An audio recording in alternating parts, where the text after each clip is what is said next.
Welcome back to the Draft and Stash, your one-stop shop for all your NBA news, but more importantly, all of your Memphis Grizzlies news. Joining me as always is Frank. Hey. It might be cold outside, but the takes will always be hot here at the Stash. This week, we're getting into the Pretenders versus the Contenders around the league, Taylor Jenkins losing fan support, and why the Grizzlies fan base needs to be patient and enjoy the ride. Before we get into any of that, we got to hit that intro. Let's go!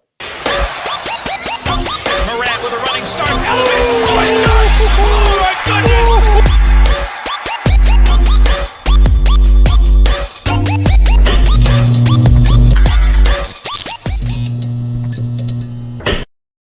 I fully get fans being upset, like I'm frustrated, but, we are one of the youngest teams in the league. I think we're the second youngest team. We've had the second most injuries in the entire league, and the referees don't give us any type of call, as we are, I think, dead last in free throw attempts, even though we're one of the top teams in the paint. All that said, though, I think we're doing pretty damn well.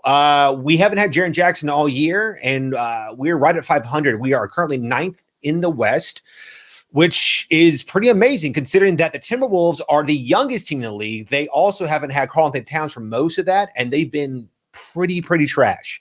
Do you think that fans are being a little too impatient, wanting us to win every single game and just completely getting overwhelmed after every loss? No, man, I'm freaking out. I don't know why we're not first in the conference, man. Like the talent we've got. No, the Grizzlies, they're playing above expectations still, man. We are supposed to be bottom of the standings. We're right at 500, 12-12. And I think, a large majority of the fan base is probably thinking the same thing here. It's fun just watching Ja and them go out and hoop every night, most nights lately. But, sitting at 12-12, we're doing good, man. We're in a good spot. We're still in the playoff picture, very clearly sitting 9th, you said, in the West. So, it's nuts because, we could be so much worse. We have, I think we've lost 100 and either 13 or 115 games this year to injury. The Magic are number one at 120. So we're right behind them in terms of injuries. And we just continue to just win games every once in a while. And we're the only team besides maybe Portland that is going to get back another really big player come March. But besides that, we're the only team without having to actually make a trade are going to get back a borderline all-star in Jaren Jackson Jr., a really solid role piece in Justice Winslow, and then at some point, D'Anthony Melton and Desmond Bane will also be back as well. So at some point, we will stop playing Sean McDermott, stop playing John Conchar, stop playing Xavier Tillman probably, and actually really get going. So I think fans just need to pump the brakes a little bit. It's not the end of the world. I agree, man. And I think that also kind of leads into the next point about some of the fans seemingly turning their backs on Taylor Jenkins. What's going on with that, man? In recent weeks, Grizz fans have been quick to attack Jenkins over his refusal to get a tech in games, as well as his refusal to challenge calls. Jenkins also has fans up in arms with his almost random lineups on the floor. I think it's easy to forget that Jenkins is in his second year and is still just in his mid-30s. He's going to make mistakes. Frank, do the fans have a right to be upset with Jenkins, or is this also a little overblown? I think my answer here. I think it's a little overblown. Like you said, he's in his second year, and looking at his record overall, I know the guy's got to be hating it lately because he's just been floating around 500 without ever really breaking above it much. But he's sitting at 46-51 right now, which for a second year head coach coming into a rebuild, I'd say that's pretty good. There are a lot of coaches that would love to be where he is right now. Guys like Luke Walton, Ryan Saunders, he's almost at 500 after, barely over one season here. So I agree that at times his lineups kind of make no sense, and how he ends the the third quarter where he tries to get Ja a few extra minutes. He tries to get Kyle Anderson time here and there. And that just kind of ends up almost killing us in the end. Sometimes I think it was a Pelicans game that he put out there, it was like Tyus Jones, Grayson, John Conchar, Kyle Anderson, and Tillman, and like they just could not score at all. Yeah. And it's gotten to the point where you have to have Ja on the floor. And a lot of this, and people are still really down on Ja, even though I think he's barely 21. He almost has a 3-to-1 assist to turnover ratio. He's up in points and he's up in assists, and his turnovers are actually down a little bit this year, playing more minutes. But people, for some reason, think he's like turnover prone. And I'm just like, what is going on right now? I mean, like, he is so far ahead of the curve that people are mad that he's not already Steve Nash. I mean, yeah, a lot of it has to do with the guys that have come in to the league around him. Zion's really popping off. We got Luka, we got Trae Young, all these guys who are really playing to that superstar level. And while I don't think Ja's quite there yet, and some of those guys arguably aren't there yet, Ja's been having an amazing season, man. It's an amazing second year. He just got his 9th triple-double of the season, or maybe of his career. Excuse me. Sorry. Yeah, not of the season, of his career. But I think a lot of the flack that Taylor's getting right now just has to do with the fact that we're 4-6 in the last 10 games. I think, mean, like, I too get upset when there isn't like an obvious, like, egregious non-call or something, like in like one of the games where it's just an obvious like goaltend or it's not a foul, or when Ja got clubbed like the back of the head and then Taylor just sits on his hands. I too get upset that he's not up in arms, because he has to be the voice to let the refs know that they've like overstepped. Yeah, and I agree. He's young, so maybe he doesn't want to like rock the boat too much, but I don't think it's that big of a deal because his team hasn't turned on him. So I mean, like, if his team eventually starts to be upset and think that like he's not fighting for them. And he actually got 2 technicals in the last game, like, and he got thrown out. So maybe he's trying to show that he's willing to, like, to get the technical. I don't know. So moving on from Jenkins, if I can get this on here, right? There we go.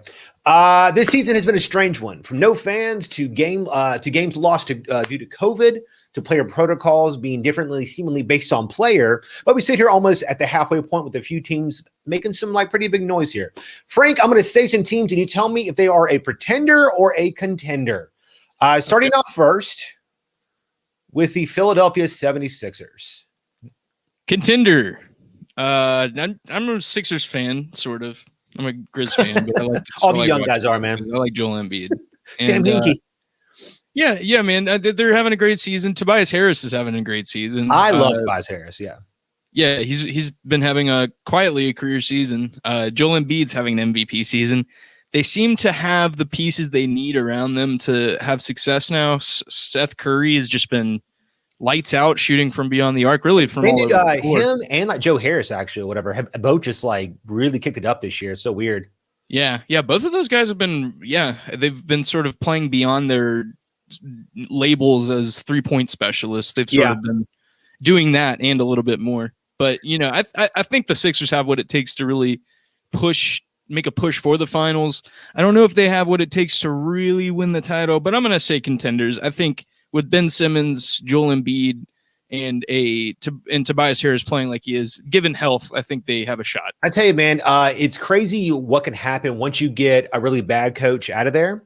And then, toss in a coach that actually knows what else. I mean, I could not tell you how like Brett Brown lasted as long as he did up there. He was such a bottom of the barrel guy, and they were loyal to a fault. But they go out, get Doc. They add Terrell Morey, who immediately comes in and undoes all the harm done by Brand. Gets all of their these like bad contracts out of there and stuff, and then just like really makes them look good again. I mean, they're currently first in the East, and I think that they could. I really think that this is their like main year here. Yeah, other than getting that third piece that they've been wanting, or making a trade, shipping Ben Simmons out of there for somebody like Harden, or one of those big names, this really does sort of feel like their moment here. This is the year they need to make a push. So let's move on to a team that has championship aspirations, to a team that is trying to make the playoffs and just really wants to be good again, just in general. And that is the New York Knicks. As soon as the video gets to that point, there we go. Do you think that we had talked about them earlier on that they might be real? Do you think that they still have a chance at actually making the playoffs? I do, man. They've kept sort of doing what they did at the beginning of the season when we were talking about them. They're just playing solid basketball. They're sort of sharing the wealth. Julius Randle, if he's not a all-star in the East, it's a crime, man. That dude's been been playing basketball, consistently good basketball all season. Yeah. So, I mean, I think they do make the playoffs. Looks good. They traded and got a Derrick Rose and that little point guard looks pretty good, man. Emmanuel Quickly. Yeah. But what's so funny is that Knicks fans, it's been such a long time since they've actually been pretty good that they are just all in on Quickly, talking about how he's this next coming of everything. And it's pretty funny to watch them go at it against other really big fan bases. And it just kind of lets you know that for one, the NBA as a whole is always better when the Knicks are good. And secondly, that fan base is huge. Oh my God. I mean, international fan base. They're so big, and you don't know it until they're kind of decent, and then man, they just let you know there. Yeah, you look at the names, just sort of seeing how this might bear out for the Knicks. The names above them, you've got the Sixers, the Nets, the Bucks, Pacers, and Celtics. I think all those are a lock. Probably a lock for at least the top 5 where they're at right now. And then below the Knicks, sort of in the 6 to 11 range, we've got the Raptors, the Hornets, the Bulls, the Hawks, and the Heat. And the only teams I could really see sort of catching the Knicks, maybe pushing them out, would be the Raptors, who's in the 7th spot, the Hornets, who's in the 8th already, and then probably the Heat. I could see the Heat making a late season push here into the 8th spot. I feel that the Heat and Raptors are both going to make a push. I mean, that Heat team is just too talented. It's really weird. The Hornets team and the Knicks, I think, are both playing on just a lot of young energy right now. Yeah. We'll see if they have the legs to keep running here, but that they could easily tire out here. So moving from the East to the West, we're going to talk about a few teams here. I brought them up a little bit earlier, and that is the Portland Trailblazers, who are currently 4th in the West. Do you think that they are legit this year, or are they just whatever? It's kind of hard to say, man. They are 18-10 right now, sitting 4th in the West. Dame Lillard just looking amazing. He's been playing MVP great. Guy, yeah. He's making a sort of a mid-season MVP push. Robert Covington, he hasn't really been doing much offensively for that team, but he has sort of settled in as their kind of wing defensive anchor. He makes a lot of really heady plays. I like him on that team. And they have a really good cast around Lillard, even without McCollum. They've got Melo out there going out and getting them points every night. So I mean, they're almost like a better version of us. They lost their other 2 best players in Nurkic again, and also McCollum. And Damian has just upped everything since then, and he's 5 points up per game since then. I think I saw a stat that he is the most clutch player currently, and in fact, in the last 4 years, he's the guy or whatever. That whole Dame time. I mean, I personally, I think he's him off the court. He's kind of like a crybaby to me a little bit. But he is extremely talented, and him and Ja had to have a fun, a big brother style thing going on. So I can't hate him too much, and everything. But they're not bad, and if they can keep this pace, because they're only a couple games away from second, and then get back CJ and Nurkic, they can be very, very dangerous, man. Yeah, that's Nurkic and McCollum are great players, so I think fully healthy. And they honestly, man, you look a couple years back, they really haven't had time for that team to gel, other than a little bit of time in the bubble. And you see how they did in the bubble. McCollum, Lillard, and Nurkic were all just going off. I hate it because undefeated, make it to the playoffs. So I would want to trade for McCollum just so he would stop killing us every single game. God, he's probably the Grizz killer in the league right now. It's him. I get shades of Kevin Martin. You can just book him for 30. Oh God, Kevin Martin. Oh God, it's so annoying, man. So moving from the 4th, moving into the team that continues to just be awesome apparently. And man, that you declared the Jazz pick alert, and then look what happened. I swear, dude. I know. Yeah, I'm sorry, guys. Yeah, I mean, what can you say? They're 24-5. They're on a 9-game winning streak again. I don't know that they got to 9 before, but they've been on several win streaks this season, and they're 9-1 in their last 10. 4-4, and then they won 10 in a row and lost That's one, right, yeah. and then since then have won another 10 in a row. So it's absolutely ridiculous. Yeah, I mean, we've said it before this season. Donovan Mitchell playing great basketball. He's in even kind of another shooting slump, but he's still out there just like he's affecting both ends of the court. So he's so effective in like multiple like ways that like he's never been like a really great shooter, but he's been such like an explosive athlete. Yeah, that and playmaker. He just finds a way, and then Conley is looking good. I mean, we talked about this. If Conley makes the All-Star team as a member of the Jazz, I'm gonna be so mad. We have to riot. It's a crime. It's not fair because he's not even averaging career numbers, but the Jazz are so damn good that they might just give him that like a dirt push or something or whatever.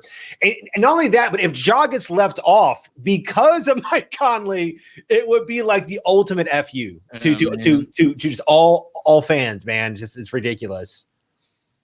Yeah, that really would be a giant snub. I can't even think about that happening, honestly. I kind of hate to admit it, but I would be pretty furious if that happened. I don't want to see Mike make it on the Jazz.